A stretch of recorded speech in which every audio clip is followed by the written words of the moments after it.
It was supposed to be just another quiet day in the music world. But then, boom, news broke that sent shockwaves through every corner of the industry.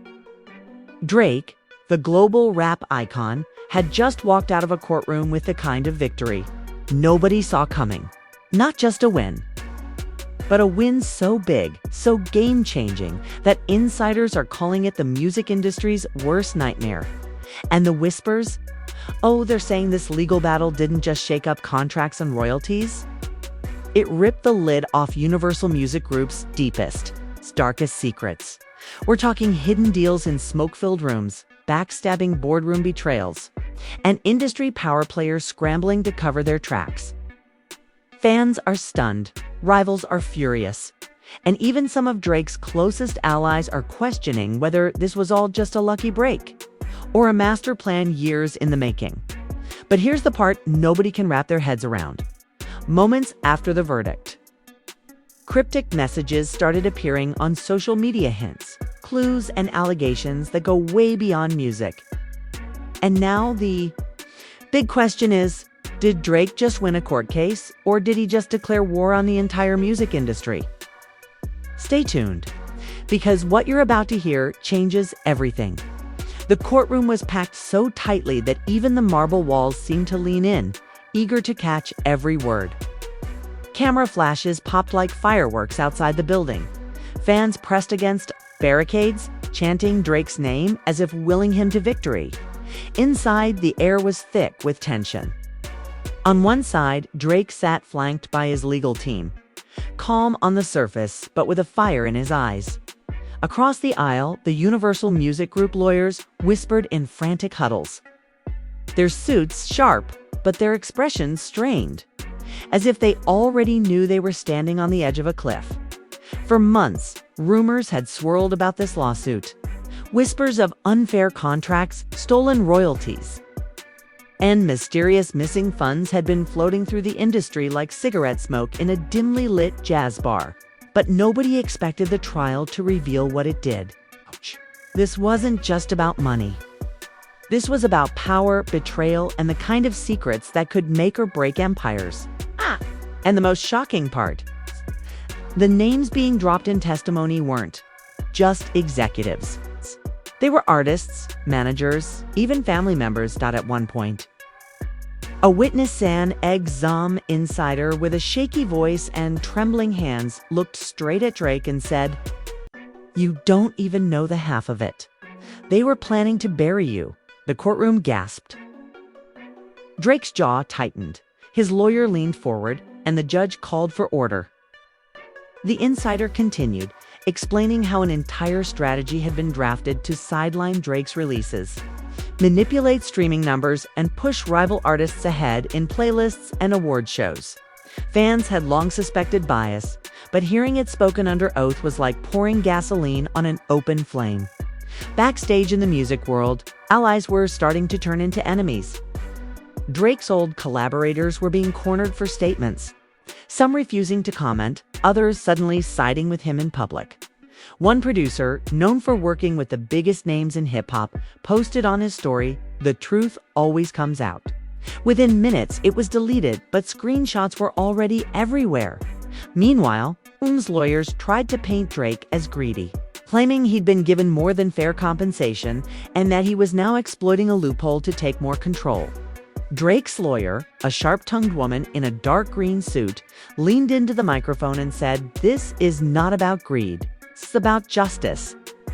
My client was targeted because he became too successful, too independent, and too powerful for their comfort." The words hung in the air like a knife suspended in midair. In the front row sat Drake's mother, her eyes hidden behind dark glasses, her hands tightly clutching a rosary. Beside her, one of Drake's oldest friends kept glancing at his phone, shaking his head at whatever he was reading. Later, Drake would find out that texts were circulating in industry group chats, people he had once trusted calling him a liability, a ticking time bomb. Some even suggested his career wouldn't survive the fallout of this trial. But the momentum shifted when a sealed folder was introduced into evidence. The judge allowed it reluctantly, warning both sides that the contents could cause significant reputational harm. Inside were confidential emails messages between top executives strategizing not only about Drake's career, but about the careers of other major artists. The language was cold, calculated, and full of chilling phrases like remove from rotation and contractual leverage. It wasn't just business, it was sabotage, laid out in black and white dot. Drake's lawyer read aloud one particular email that made the whole courtroom go silent. Phase 2, ensure he loses public favor. Personal life vulnerabilities to be considered for media narrative. Gasps erupted, and Drake's mother put a hand over her mouth. The implication was clear. This was bigger than music. They had planned to go after his personal life, his image, even his family as the day wore on. More witnesses took the stand, each adding another piece to the puzzle. A former tour manager claimed he had been pressured to cancel shows under false pretenses. A social media consultant admitted she'd been paid to push negative stories about Drake on blogs. Each testimony was like another crack in the dam. And everyone could feel that something was about to burst. During a short recess, Drake stepped outside into the courthouse hallway, only to be ambushed by paparazzi and fans. "Is it true they tried to ruin your family?" one voice shouted. Drake paused, his expression unreadable, before simply saying, "You'll see soon enough." It was the kind of vague but loaded answer that sent gossip sites into a frenzy. Meanwhile, behind closed doors, UMG executives were holding emergency calls. One insider later claimed that certain powerful figures had started distancing themselves, erasing photos, deleting old tweets, and making quiet exits from board positions. The fear wasn't just losing this case, it was that Drake's victory would embolden other artists to come forward with their own stories. As the session resumed, the defense tried to undermine the credibility of the witnesses, suggesting they were bitter ex-employees or chasing clout. But Drake's side had something bigger: an audio recording. It was played in court, grainy but clear enough to recognize voices. It was a meeting where executives discussed, in no uncertain terms, how to phase out Drake from priority marketing campaigns. One voice even laughed and said, "He thinks he's untouchable."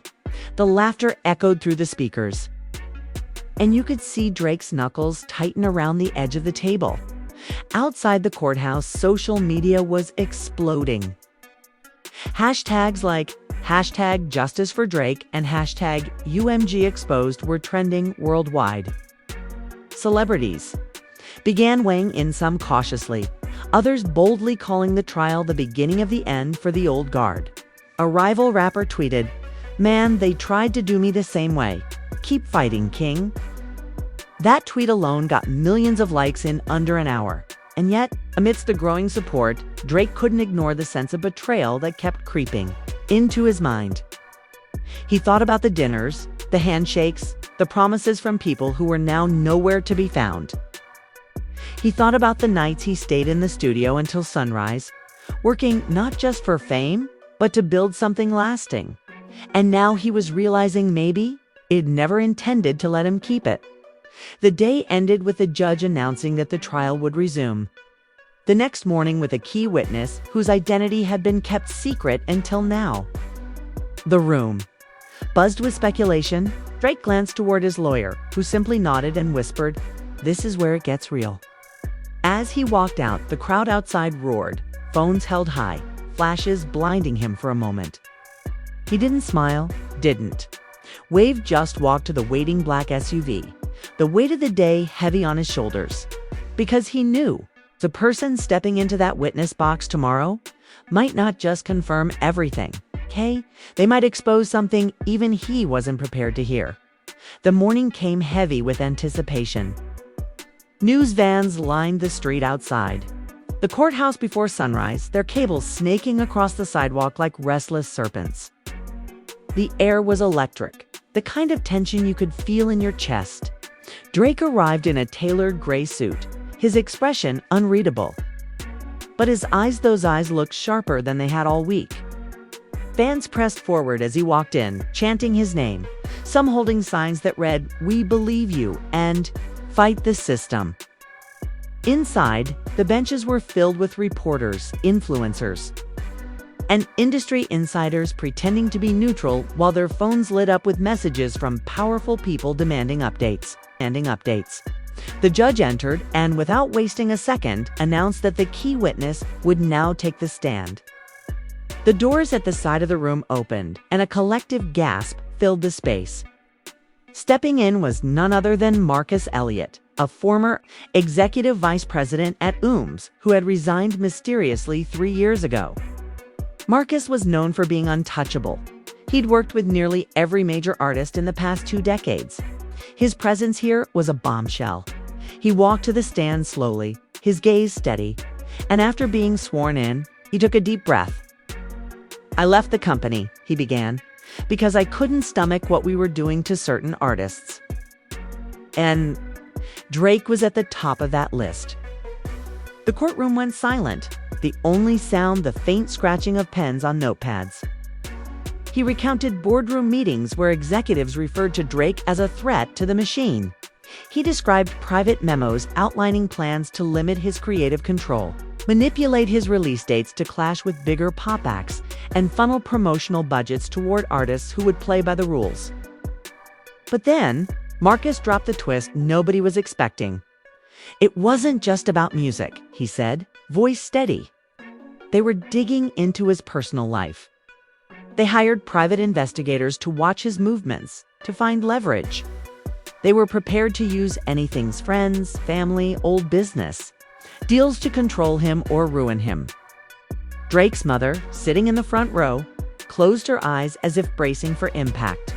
Drake himself didn't move, but his jaw tightened, and a flicker of something anger, maybe even hurt, crossed his face. As Marcus spoke, the defense shifted uncomfortably. Their lead attorney tried to object, claiming hearsay, but the judge overruled, citing the documented evidence Marcus had brought. Folders were handed out to the jury, thick with emails, contracts, and even photographs, images of Drake taken without his knowledge, timestamps matching days when he'd thought he was in private. The atmosphere turned from tense to explosive. A murmur ran through the crowd, and reporters scrambled to send out breaking alerts. Marcus revealed one particularly disturbing incident: a meeting where a senior figure suggested leaking a fabricated story about Drake's alleged involvement in a violent altercation overseas. It was meant to tarnish his image just enough to make him less marketable, less trusted by brands, Marcus said. But they never had the chance to release it. Yet outside news of Marcus's testimony spread like wildfire. Live streams were running commentary on every detail, dissecting the implications, speculating on who else might be implicated. Some fans were crying in videos, saying they couldn't believe the industry they'd idolized could be this ruthless. Others weren't surprised at all, claiming this was just the tip of the iceberg. Back in court, Marcus was asked why he was coming forward now. "'Cause," he said, looking directly at Drake, "you weren't supposed to win this. You weren't even supposed to survive this long in their game, but you did." At its time, everyone knew the truth. The two men held eye contact for a moment that felt like it lasted hours. There was no handshake, no nod, just an unspoken understanding. The defense tried to discredit Marcus by bringing up his resignation and suggesting he was bitter over a failed contract renewal. He didn't flinch. "I walked away from millions because I couldn't be part of it anymore," he said, his voice unwavering. "You can't put a price on your conscience." The jury watched him closely, some nodding subtly, others scribbling notes with renewed intensity. The prosecution rested Marcus's testimony for the day, but not before playing one more piece of evidence's short video clip recorded on a phone. It showed a group of executives in a lavish penthouse, glasses of champagne in hand, toasting to taking control of the market. Someone could be heard saying Drake will bend or break. Either way, he's done. The video ended abruptly, but its impact was nuclear. The faces in that clip were recognizable people still holding high positions in the industry. as court recessed for lunch. Drake stepped outside into a chaos of microphones, shouting reporters and flashing cameras. Marcus says they tried to ruin you. How do you feel about that? One voice called out. Drake paused, his gaze scanning the crowd before saying quietly, "I feel like we're just getting started." The crowd erupted, his supporters chanting louder, while journalists scribbled furiously. Meanwhile, inside a nearby cafe, two people sat in the corner, whispering. One was a well-known pop singer, the other a manager with a reputation for knowing where the bodies were buried.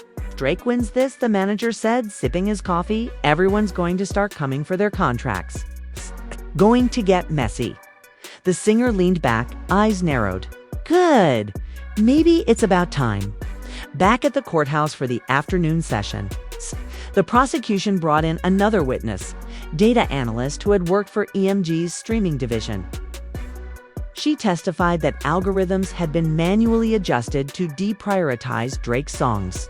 In certain regions during critical charting weeks, we were told it was to balance the field, she said. But in reality, it was targeted suppression. She even provided data charts showing sudden drops in visibility for Drake's singles, coinciding exactly with the release dates of other major acts on the label. This revelation sent a shockwave through the room. The manipulation wasn't just shady, it was provable, measurable, undeniable. Drake leaned over to his lawyer, whispering something that made her nod with a small, satisfied smile. The defense scrambled, asking the analyst if she had any personal vendetta against Drake or She shook her head firmly. "I'm here because I believe in transparency. This isn't how music should work." As the day wound down, the judge warned both parties to prepare for a potential shift in the case's scope. "Given the nature of this evidence," he said, "we may be looking at broader implications beyond this plaintiff and defendant." The statement hung heavy in the air. Broader implications meant the door was opening for other artists to take action. Maybe even a full-scale investigation into UMG's practices.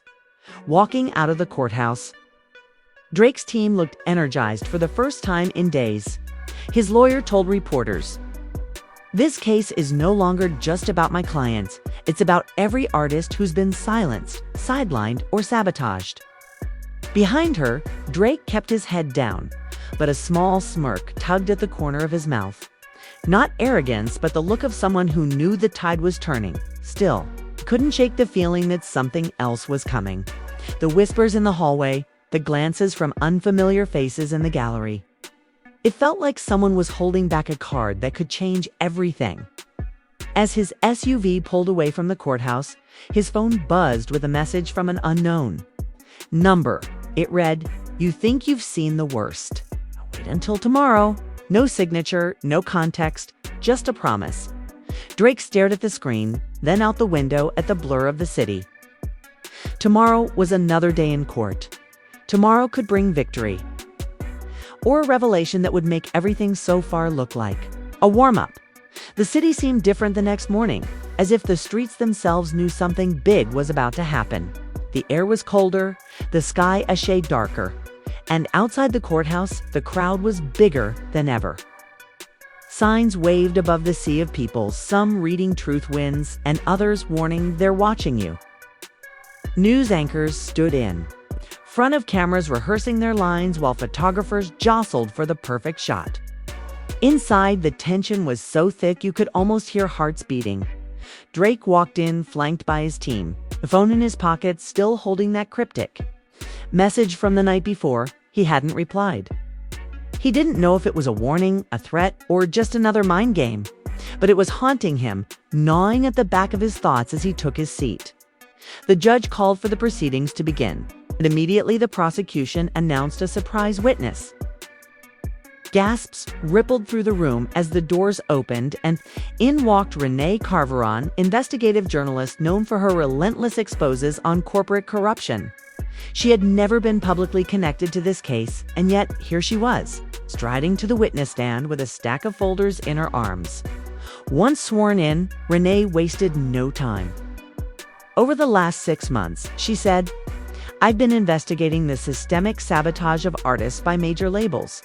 What I've found is a pattern of coordinated efforts to control careers, silence dissent, and protect profits at all costs. Drake's case is just the most visible example. She began to outline her findings in internal documents, off the record, confessions, financial statements that didn't add up.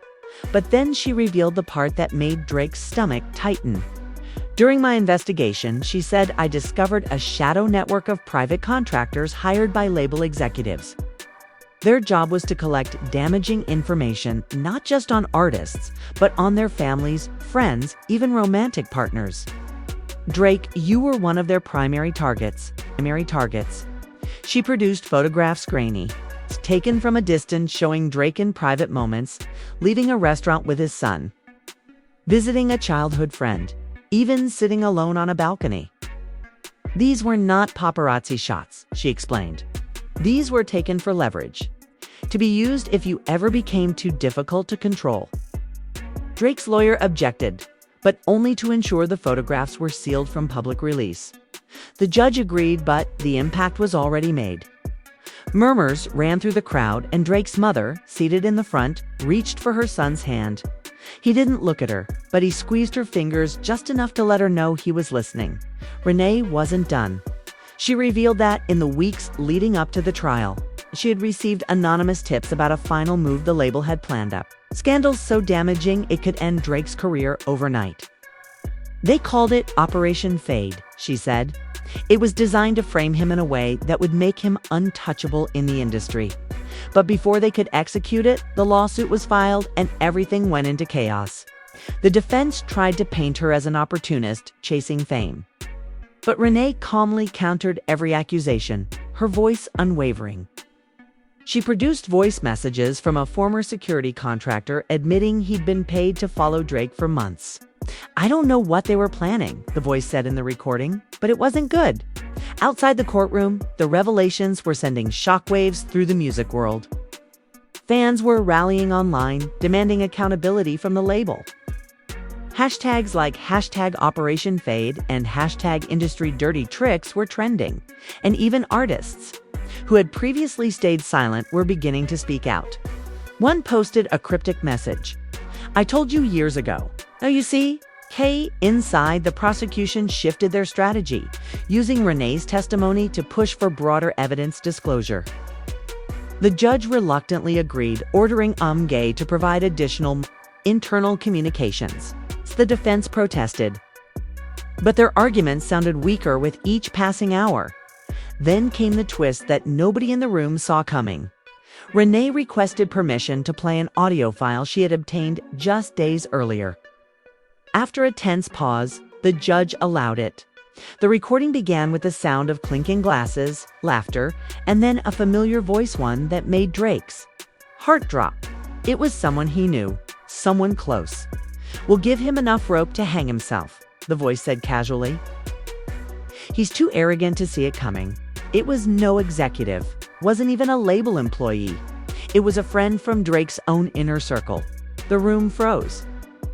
Drake's eyes scanned the crowd, but the person wasn't there.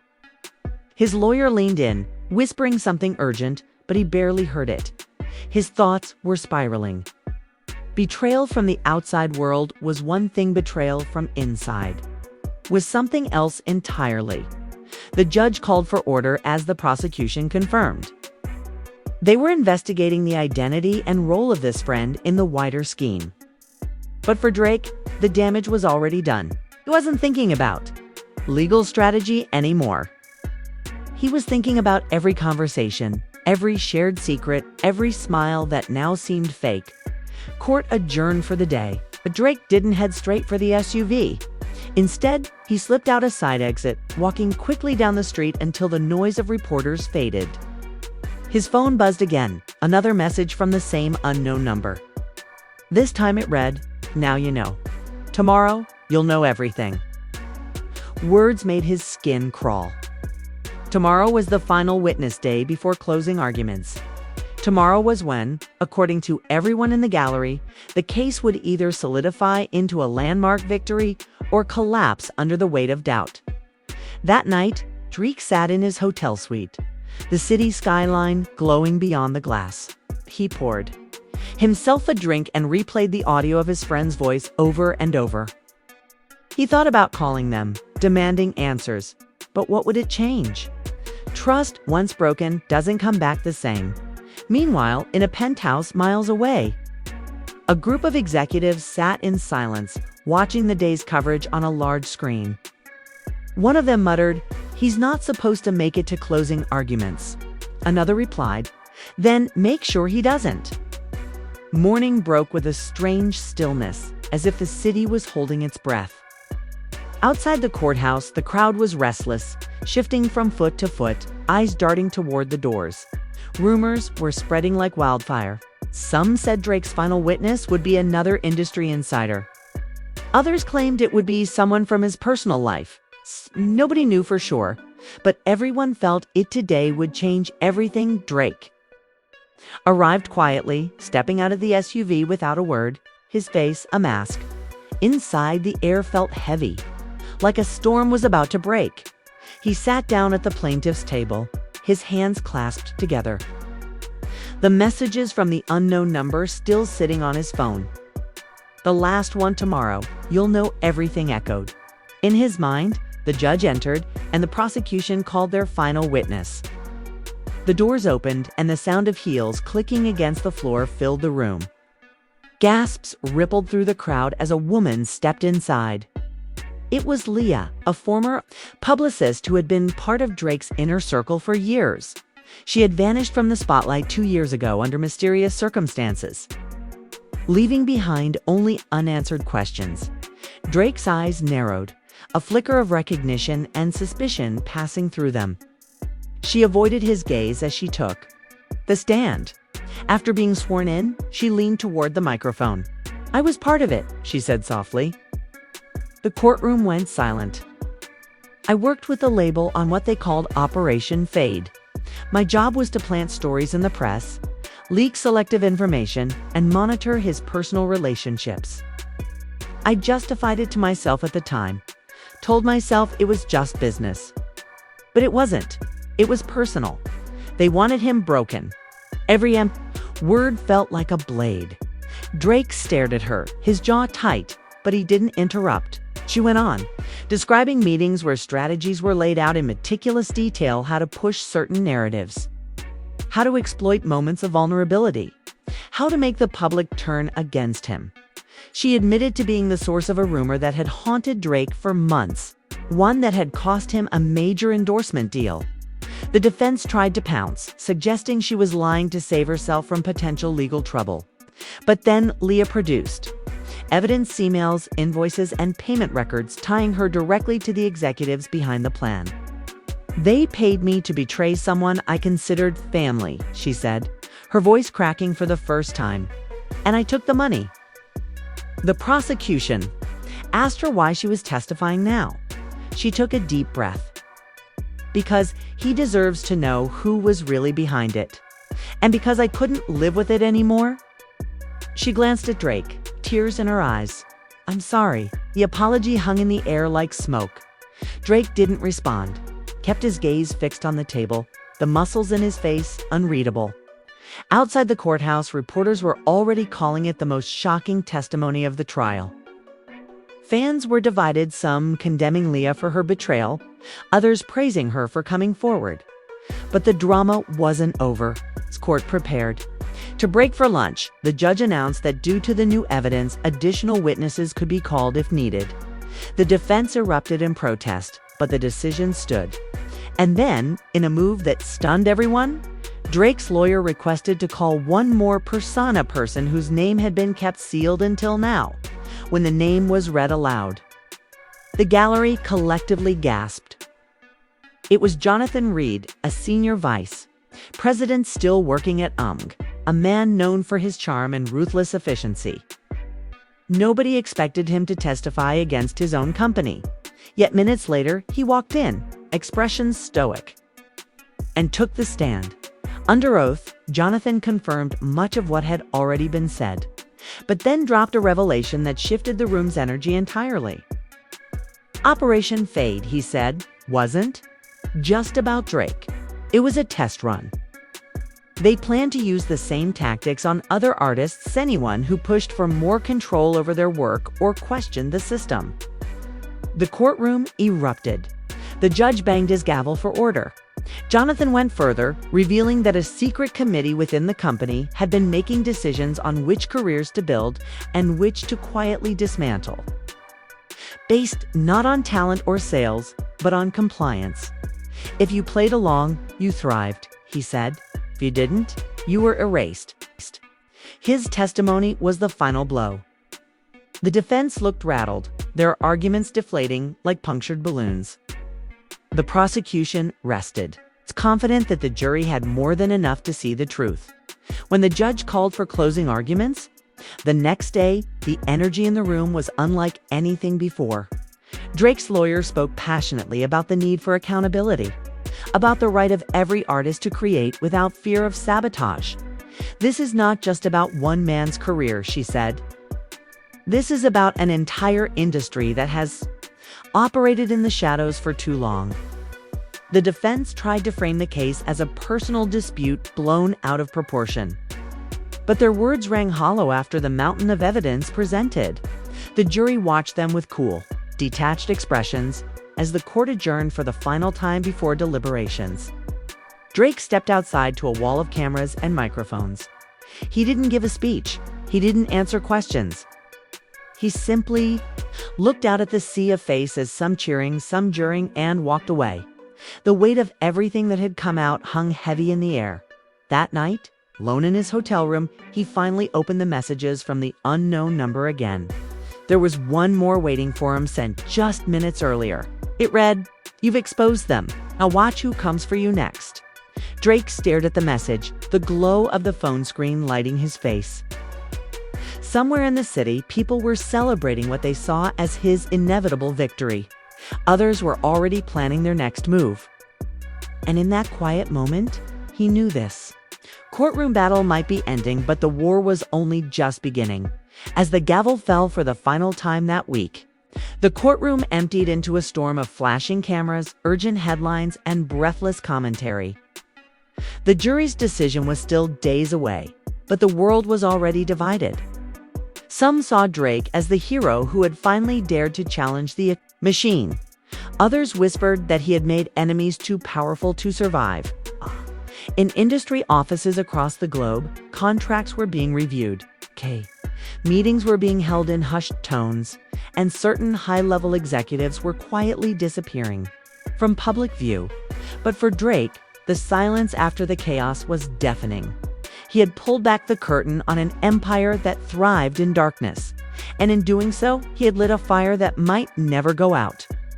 Yet somewhere deep down, he knew this was just one battle in a war that would stretch far beyond a courtroom.